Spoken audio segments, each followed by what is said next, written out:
High friends, welcome to my channel let's cook with Sheetal. आणि आज आपल्या किचनमध्ये बनतोय रात्रीच्या जेवणासाठी झटपट तयार होणारा अख्ख्या मसूरचा पुलाव।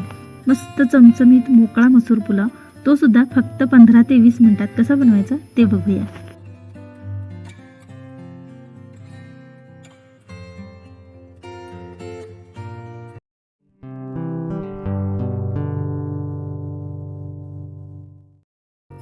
मसूर पुलावसाठी 1 वाटी अख्खा मसूर स्वच्छ धुवून तासभर आधी मी भिजत ठेवला होता।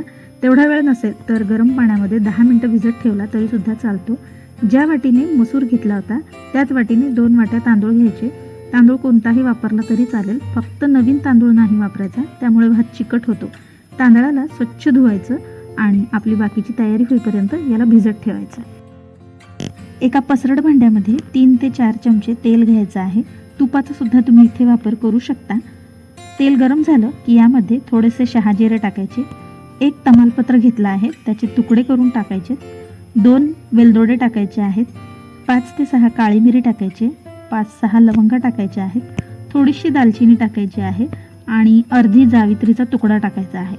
3 ते 4 हिरव्या मिरच्या टाकायच्यात आणि एक मध्यम आकाराचा लांब चिरलेला कांदा टाकून व्यवस्थित याला परतून घ्यायचा आहे। कांदा शिजून मऊ झाला की यामध्ये 1 चमचा आलं लसूणची पेस्ट टाकायची आहे आणि 1 मिनिटभर याला परतून घ्यायचं आहे। आलं लसूण व्यवस्थित परतून झालं की यामध्ये 1 मध्यम आकाराचा टोमॅटो टाकायचा आहे। त्याचसोबत आवडीनुसार मिरची पावडर टाकायची, 1 चमचा धणे पावडर टाकायची आहे, थोडीशी हळद टाकायची, 1 चमचा गरम मसाला किंवा कोणताही बिर्याणी मसाला तुम्ही टाकू शकता। हे सर्व मसाले थोडा वेळ परतून घ्यायचे। टोमॅटो एकदम गाळ होईपर्यंत आपल्याला हे मसाले भाजायचे नाहीयेत। यावरती 3 चमचे दही टाकायचं।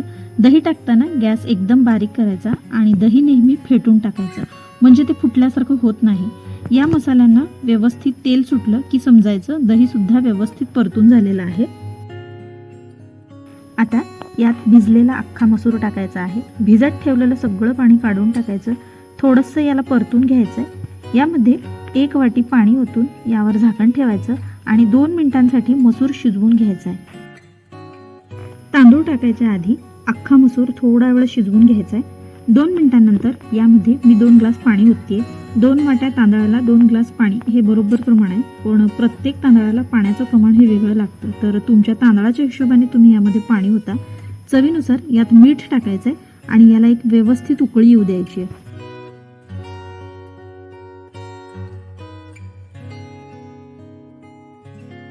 पाण्याला उकळी आली की यात भिजलेले तांदूळ टाकायचे। तांदळातलं सुद्धा सगळं पाणी काढून टाकायचं आणि मग तांदूळ टाकायचे आहेत। हलक्या हाताने सावकाश याला मिक्स करायचंय। तांदूळ भिजलेले आहेत, त्याचे लगेचच तुकडे होतात, म्हणून जास्त वेळ ढवळायचं नाही आणि याला एक उकळी येऊ द्यायची आहे। भाताला चांगली उकळी आली की गॅस बारीक करायचा। यावर थोडीशी कोथिंबीर टाकायची आणि झाकण ठेवून मंद आचेवर 10 ते 15 मिनिटांसाठी पुलाव शिजवून घ्यायचा आहे।